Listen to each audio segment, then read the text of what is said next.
You wake up in a concrete cell. No windows, no clock, just a metal door with a slot. Yesterday, you were on death row. Today, you're employee number D9341. They told you if you cooperate for 30 days, you'll earn your freedom. But here's what they didn't tell you. 93% of D-Class personnel never make it past day 7. You're not here to work. You're here to die. And by the end of this video, you'll understand exactly why the Foundation considers you the most expendable resource in existence. This is what it's really like to be D-Class. But first, you need to understand how you even ended up here. You didn't apply for this job. Nobody does.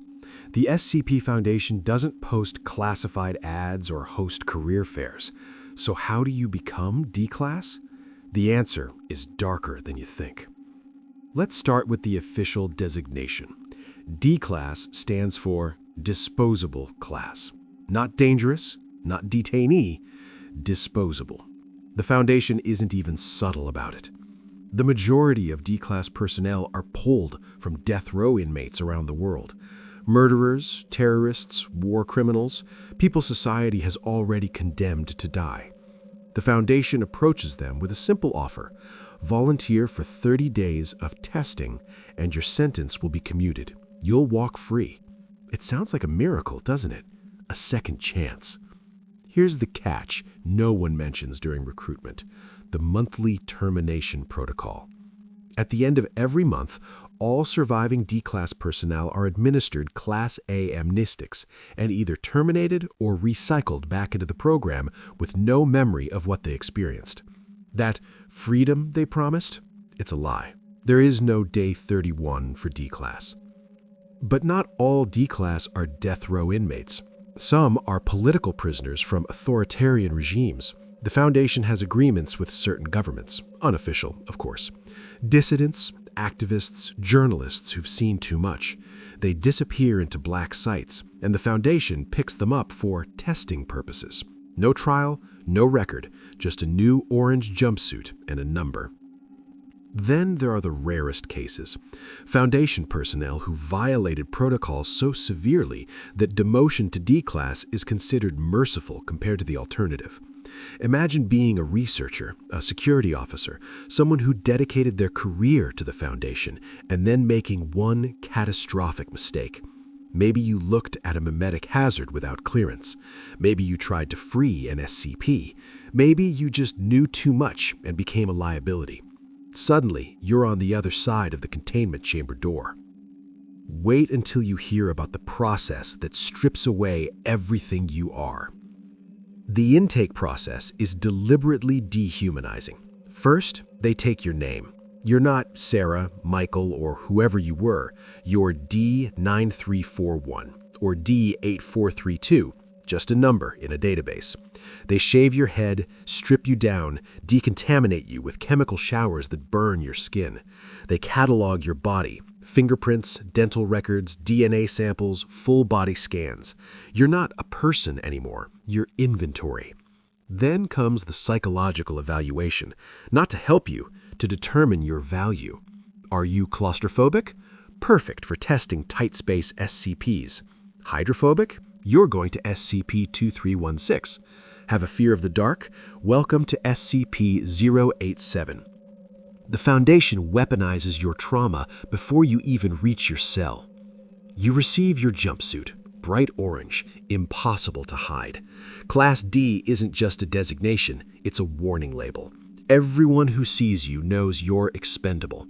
Guards, researchers, even other D-Class. You exist at the bottom of the Foundation's hierarchy, below every single person and anomaly in the facility. Your first day determines if you'll survive your first week, and that's where the nightmare truly begins. Section 2. Life in the Cell. Most people imagine constant testing, but the truth is far more psychologically devastating. Here's what no one tells you about being D-Class. The worst part isn't the testing, it's the waiting. You spend 90% of your time in a cell, 3 meters by 3 meters, Concrete walls, concrete floor, concrete ceiling, a metal cot bolted to the wall, a toilet with no seat, a sink that dispenses water for exactly 30 seconds every hour. No mirror, they don't want you seeing what's happening to your face, and a door with a slot where your meals appear 3 times a day. The food is nutritionally complete and absolutely disgusting. Gray protein paste, vitamin supplements, water. Everything tastes like cardboard mixed with chemicals. It's designed to keep you alive, not comfortable. Some D-class stop eating. The Foundation doesn't care. There are always more where you came from. The lights never turn off completely. They dim to a sickly yellow at night, but you're never in darkness. You can't tell what time it is. Days blur together. The isolation is calculated torture. No books, no entertainment, no human contact except when they come to collect you for testing, and you never know when that will be. But here's what keeps every D-class awake at night. The slot in your door. That small rectangular opening becomes your entire world. 3 times a day it opens, a tray slides through and it closes. That's your routine. But sometimes the slot opens at the wrong time, not for food, for a yellow armband. When you see that yellow armband come through the slot, your heart stops, because that means today is a testing day, and testing days are when D-class die. You have no choice but to put it on. If you refuse, gas floods your cell, sedatives usually. Sometimes they just use knockout gas and drag you unconscious. Either way, you're going to that test. The psychological impact of the cell is intentional. The Foundation has conducted extensive research on D-class survival rates. They've found that prisoners who are completely isolated and disoriented before testing are more compliant. They follow orders, they don't resist. Fear and confusion make you easier to manage. You're not being stored in that cell, you're being broken. And the worst part? You can hear the other D-classes. The cells aren't soundproof. You hear screaming at night, crying, people begging guards through their doors.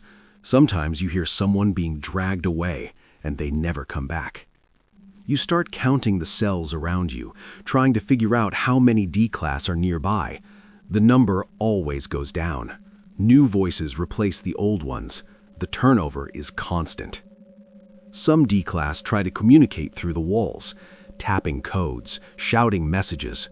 The guards always break it up. Isolation is policy. They don't want D-classes forming bonds, sharing information, organizing. A united D-class population is dangerous, so they keep you alone, afraid and uncertain. Sleep becomes impossible. You're exhausted, but your mind won't stop racing. What testing will they assign you to? Will it be quick? Will it be painful? You've heard rumors from guards who talk too much.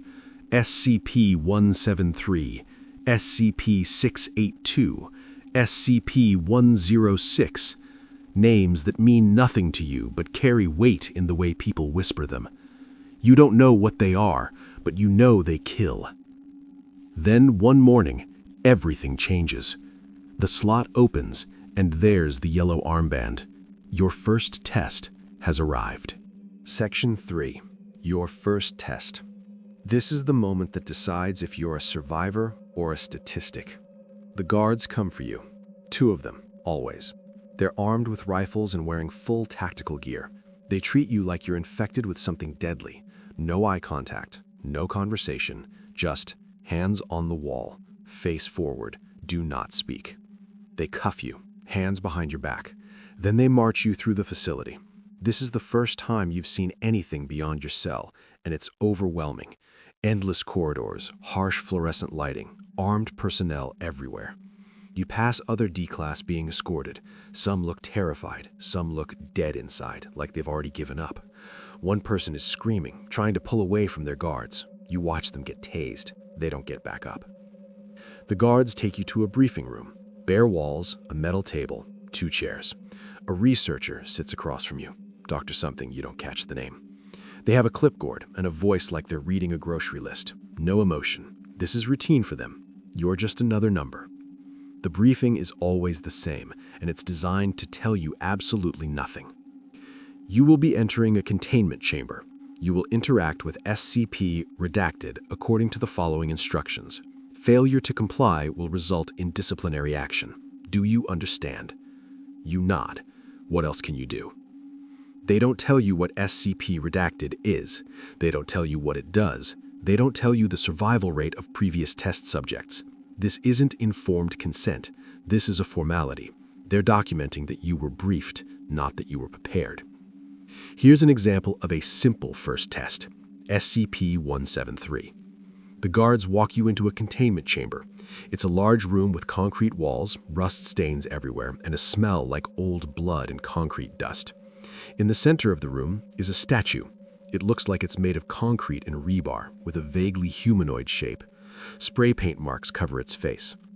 The researcher's voice crackles through a speaker. Do not look away from SCP-173. Do not blink. Walk to the other side of the chamber. If you succeed, you will be returned to your cell. That's it. That's your instruction. You're about to learn why blinking is a death sentence. You stare at the statue. Your eyes start watering immediately. You've never been so aware of blinking in your life. The natural reflex is overwhelming. Your eyes are burning. You take one step forward. The statue hasn't moved. Another step. Still nothing. You blink for a fraction of a second. The statue is closer. 3 meters closer. You didn't see it move. You didn't hear it move. But it's right there now. Your heart is hammering. You can't blink again. You physically cannot let your eyes close, but they're watering so badly you can barely see. You take another step. Your vision is blurring. You blink. Crack. It's inches from your face. You can see the texture of the concrete, the stains on its surface. If you blink again, you're dead. You know this with absolute certainty. You shuffle sideways, keeping your eyes locked on it. Your tears are streaming now. Your eyes are screaming in pain, but you don't blink. You shuffle. You shuffle. You're almost at the door. The speaker crackles. Exit the chamber. You back through the door without looking away. The moment the door closes, you collapse. Your legs give out. You're gasping, shaking. Your eyes are bloodshot and burning. The guards drag you to your feet. Test complete. Subject survived. Return to cell. Microhook. And that was one of the easy tests. That night in your cell, you can't sleep. Every time you close your eyes, you see that statue. You imagine it moving toward you in the dark. You realize the Foundation knew exactly what would happen. They've done this test hundreds, maybe thousands of times. They knew you'd survive if you followed orders. This wasn't about gathering data. This was about breaking you in, teaching you that obedience is survival. Some D-Class don't get SCP-173 for their first test. Some get SCP-682 feeding duty. Some get sent into SCP-087 with a camera. Some get assigned to test objects that don't even have incident reports yet, meaning you're the first human to interact with them. Those D-Class don't usually come back. When they do, they're missing limbs, or minds, or both. The first test changes you. You're not the same person who put on that yellow armband. You've looked into the face of something that shouldn't exist, and it looked back. You survived, but now you know what's waiting for you. And there will be more tests. There are always more tests. But surviving your first test is only the beginning. Wait until you see what happens when D-Class start cooperating. Section 4. The Hierarchy and Politics. D-Class aren't just victims. Some become something far more dangerous. There's a secret the Foundation doesn't acknowledge in any official documentation. D-Class developed their own society. It's brutal, it's Darwinian, and it's the only thing that keeps some people alive. Let me introduce you to the hierarchy. The fresh meat. That's you after your first test. You're traumatized, disoriented, and everyone can smell the fear on you.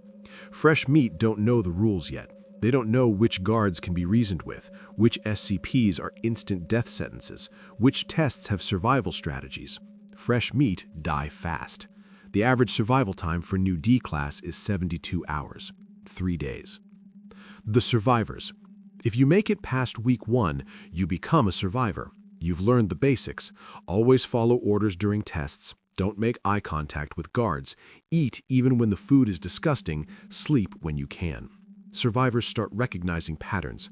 They notice that certain tests happen on certain days. They figure out which researchers are more careless than others. Knowledge is currency in D-class society, and survivors start accumulating it. But there's one type of D-class that even the guards fear: the veterans. These are the unicorns.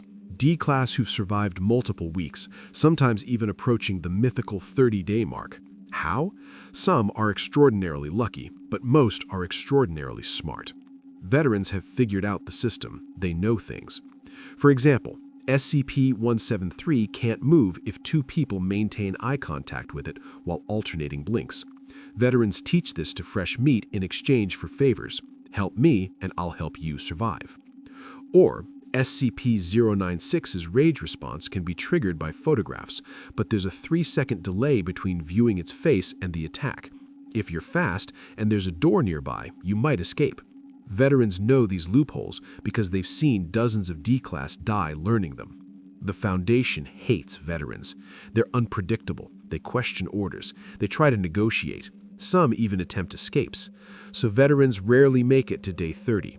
They get assigned to high-risk tests. They don't come back.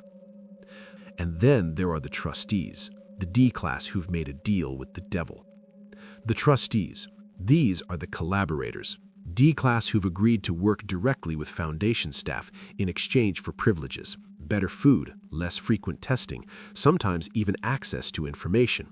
Trustees are universally hated by other D-class, but they're valuable to the Foundation. A trustee might help restrain other D-class during tests. They might inform on escape plans. Some even assist researchers directly, handling low-risk SCPs or preparing test environments. The Foundation calls this incentive-based behavior modification. D-class call it selling your soul. But here's the dark truth. Trustees don't survive longer. They just die more comfortably. The Foundation uses them until they're no longer useful, then terminates them like everyone else. There is no retirement plan for D-class, no matter how cooperative you are. The politics between D-class can be deadlier than the SCPs themselves. In the cells, a shadow economy emerges. Cigarettes, extra food, information. These are the currency. D-class who've been assigned to cleaning duty or meal delivery sometimes steal items. They trade them for favors. 1 cigarette might buy you information about tomorrow's test schedule. 3 cigarettes might convince someone to swap assignments with you. Violence is common. The Foundation allows a certain amount of D-class on D-class aggression because it keeps the population from uniting. If D-class are fighting each other, they're not organizing against their captors. Guards break up fights only when death seems imminent. Injuries are ignored. You break someone's arm in a cell dispute. Too bad, you're still going to your test tomorrow, broken arm at all. Some D-class form alliances, small groups of 2 or 3 who share information and watch each other's backs. These alliances rarely last. One person gets assigned to a fatal test, and the alliance dissolves. Trust is a luxury D-class can't afford. But there's one type of D-class that even the guards fear. Hatred of the researchers. The guards are just following orders, and most D-class understand that. But the researchers? They're the ones designing the tests. They're the ones taking notes while you scream. They see you as data points, not people. And that contempt is mutual. Stories circulate about D-class who've attacked researchers. They're rare, security's too tight, but they become legends. D-8843 who grabbed Dr. Redacted's pen and stabbed him in the throat before being shot. D-5693 who triggered a containment breach deliberately, killing herself and 3 researchers. These stories are probably exaggerated, maybe even fabricated, but D-class tell them anyway. They need heroes, even tragic ones. Microhook. Now let me show you the tests that haunt every D-class's nightmares, the ones with single-digit survival rates. Section 5. The worst tests. These are the SCPs that don't just kill you. They make you wish you'd never been born. Let's talk about the tests D-class pray they'll never be assigned to. The ones that have 100% fatality rates or worse. Outcomes where death would be merciful. SCP-106, the Old Man. Being assigned to SCP-106 is a death sentence with extra steps. Here's what happens. They lead you to a containment chamber. There's a platform in the center. You're instructed to stand on it and wait. That's all. Just wait. Then, the floor starts corroding. Black liquid oozes through the concrete. It smells like rot and chemicals. You try to step off the platform, but the guards shout at you to stay. The liquid reaches your feet. It burns. It's not acid. It's wrong. Your shoes dissolve. Then your skin. You're screaming now, but you can't move. Then, SCP-106 emerges, an elderly humanoid figure, corroded and decaying, moving towards you with impossible slowness. When it touches you, you don't die. You disappear. You're taken to its pocket dimension, a place described by the few survivors as an endless maze of rotting corridors where time doesn't work correctly. You experience what feels like decades of torture. Your body is broken repeatedly, healed, broken again. If you're lucky, 106 gets bored and releases you. Most D-Class who return from the pocket dimension are catatonic. They can't speak. They rock back and forth, whimpering. The Foundation considers them total losses and terminates them. But at least 106's pocket dimension is survivable. The same can't be said for SCP-682. SCP-682, the hard-to-destroy reptile. SCP-682 is hatred given physical form. It's a massive reptilian creature that adapts to any attempt to kill it and despises all life. D-Class are used to test termination methods on it. Acid, fire, bullets, explosives, everything fails, and 682 adapts. But sometimes, D-Class are used for feeding. You're thrown into 682's containment chamber, a massive tank filled with hydrochloric acid to slow it down. The creature emerges from the acid, skin burning and regenerating simultaneously, and it speaks. It tells you exactly how it's going to kill you. It describes the feeling of your bones crunching. It mocks your screaming. Then it eats you, slowly. It doesn't need to. It could kill you instantly, but 682 enjoys suffering. D-Class assigned to 682 have a 100% fatality rate. No exceptions, no survivors. You're not testing anything. You're just food. And then there's the SCP that makes you kill yourself. SCP-096, the Shy Guy. You're shown a photograph. It's blurry. You squint at it. Is that a figure in the background? The researchers are watching you intently. You look closer. You see a face, pale, elongated, with a massive open mouth. You've just triggered SCP-096. Somewhere in the facility, SCP-096 begins screaming. It knows you've seen its face. It's coming for you. Guards rush into the room, drag you away, throw you into a reinforced chamber. They seal the door. They tell you to stay calm, but you can hear it. The screaming is getting closer. It's coming through walls, through floors, through anything in its path. The door explodes inward. SCP-096 is there, impossibly fast, impossibly strong. It reaches for you. The last thing you see is its face up close. Then, nothing. There's no body left to recover. 096 doesn't stop until every molecule of you is destroyed. D-Class survival rate for SCP-096 exposure? 0%. No one has ever seen its face. You can't unsee it. You can't hide. You're already dead. But some tests are worse than death. They're fates that never end. SCP-2718. What happens after? This one's different. You're not physically harmed. Instead, you're read a document. SCP-2718 is information about what happens after you die, the true nature of death. And once you know, you can't unknow it. D-Class who've been exposed to SCP-2718 become obsessed with staying alive. They fight during every test. They attack guards. They mutilate themselves to avoid being terminated, because they know what's waiting. The Foundation considers exposure to 2718 a fate worse than death. Even the O5 Council fears this SCP. What does the document say? That's classified, but D-Class who've read it describe death as an eternity of conscious suffering. Your mind persists after your body dies, trapped in your decaying corpse, fully aware as you decompose forever.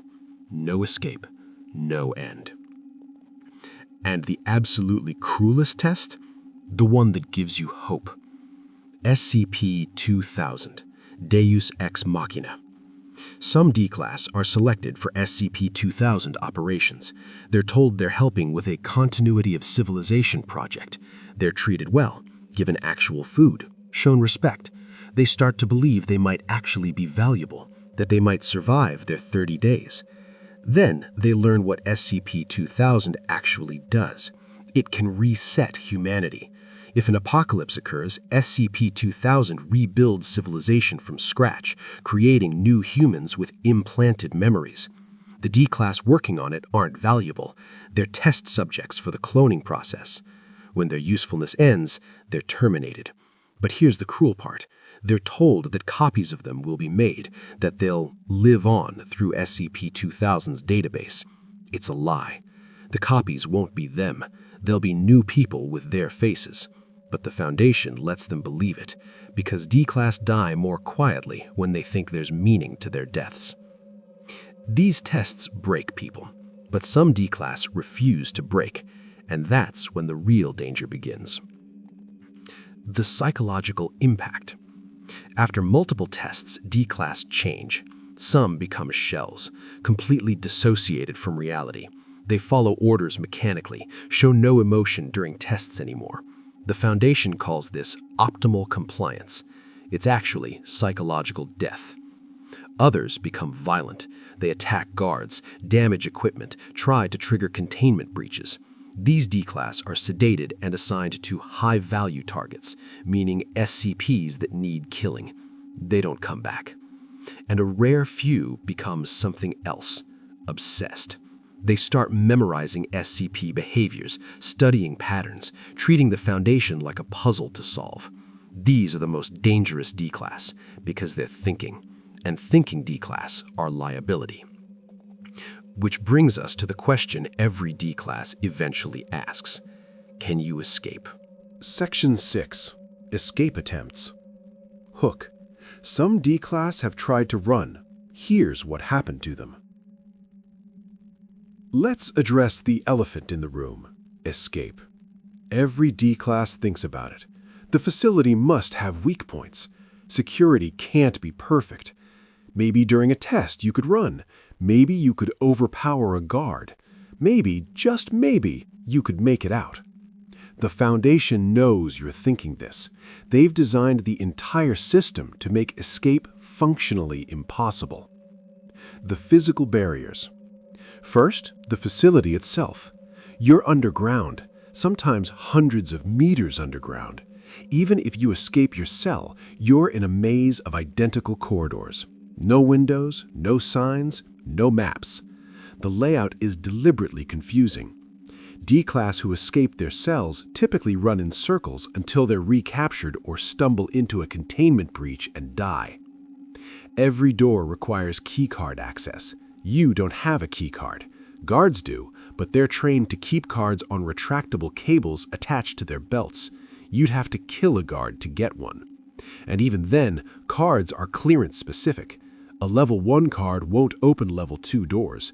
You'd need multiple cards to navigate the facility. Then there are the automated defenses. Cameras everywhere, motion sensors, pressure plates. If you're somewhere you're not supposed to be, alarms trigger. Bulkhead doors seal sections. Guards converge on your location.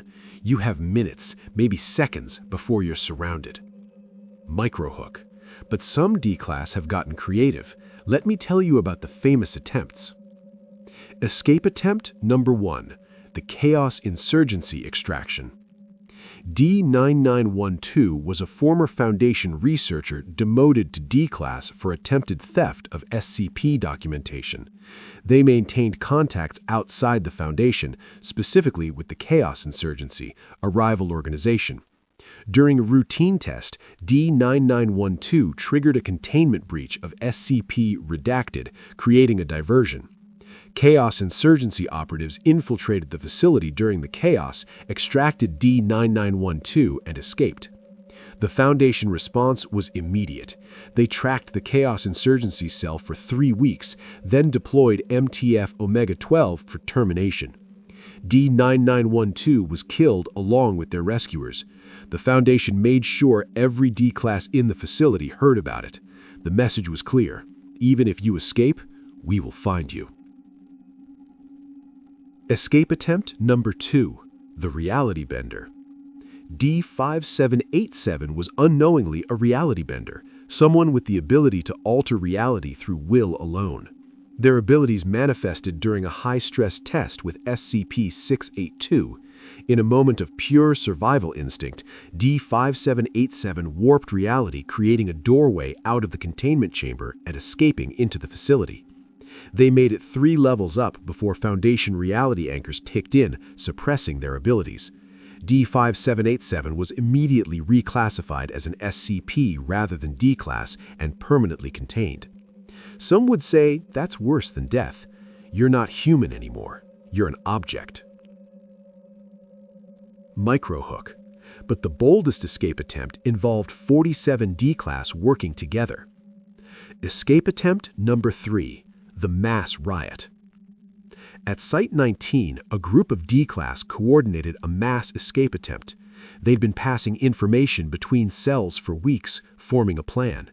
During a scheduled testing period when most D-class were out of their cells, they simultaneously attacked guards and researchers. They overwhelmed security through sheer numbers. For 23 minutes, 47 D-class controlled 3 levels of Site-19. They freed more D-class. They accessed armories. Some tried to destroy SCP containment chambers to create additional chaos. It was organized, it was violent, and for a brief moment, it worked. Then the Foundation deployed on-site nuclear warheads. Not joking, they threatened to detonate unless all D-class surrendered immediately. The choice was clear: give up or everyone dies, staff included. The Foundation was willing to sacrifice their own people to maintain containment. The D-class surrendered. Every single one was terminated within 24 hours. The Foundation erased all records of the riot. If you ask researchers about it today, they'll deny it happened. But D-class still tell the story. It's a warning and an inspiration. After everything, here's what being D-class really means. Being D-class isn't about the tests. It's not about the SCPs. It's not even about the death that's waiting for you at the end. Being D-class is about powerlessness. You have no control, no agency, no choice. Every decision is made for you. When you wake up, what you eat, when you die. You're a puppet in orange, dancing to strings you can't see, pulled by hands you'll never reach. The Foundation takes everything from you: your name, your identity, your past, your future. They reduce you to a function: testing subject. You exist solely to interact with anomalies and generate data. That's your purpose. That's your entire existence. And the cruelest part? You're conscious through all of it. You think, you feel, you hope, you despair. You're still human, even as you're treated as less than human. You have memories of a life before, dreams of a life after, and the crushing knowledge that neither matters anymore. Microhook. But there's one thing the Foundation can't take from you: resistance. Not physical resistance, that's suicide, but mental resistance, the refusal to become what they want you to be, the choice to remain human despite everything designed to strip your humanity away. Some D-class help each other. They share food when they don't have to. They warn others about dangerous tests. They form bonds knowing those bonds will be broken. That's resistance. That's humanity. Some D-class maintain rituals, counting days, exercising in their cells, creating art from food stains on walls. These small acts of autonomy are radical in a system designed to erase autonomy entirely. And some D-class simply refuse to forget. Even knowing they'll be given amnestics, even knowing they'll die, they spend their last days memorizing what happened to them, trying to burn it into their minds so deeply that maybe, somehow, it'll survive the memory wipe. It never does, but the attempt matters. The final message. If you're watching this and you're D-class, and statistically you're probably not, but if you are, know this: you're not forgotten. Stories like this exist because people remember. Even if the Foundation erases your records, even if you disappear without a trace, someone knows what happened. Someone cares that you existed. You're not just D9341. You were a person. You had a name. You had a life before this. And what's happening to you is wrong. It doesn't matter what you did before. No one deserves this. If you're watching this and you're not D-class, remember them. The system exists in shadows, but awareness is light.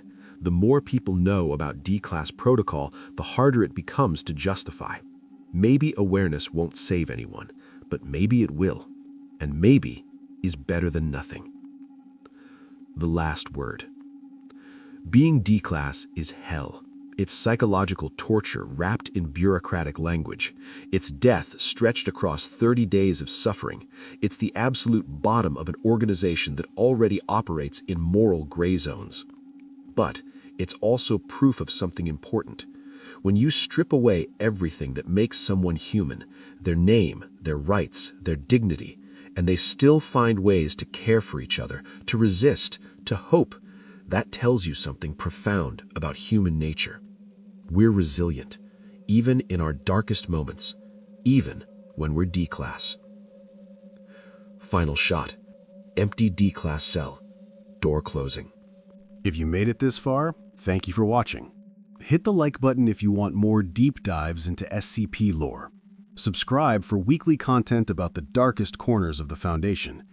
And let me know in the comments, if you had to choose one SCP to test with, which would it be, and why? See you in the next video.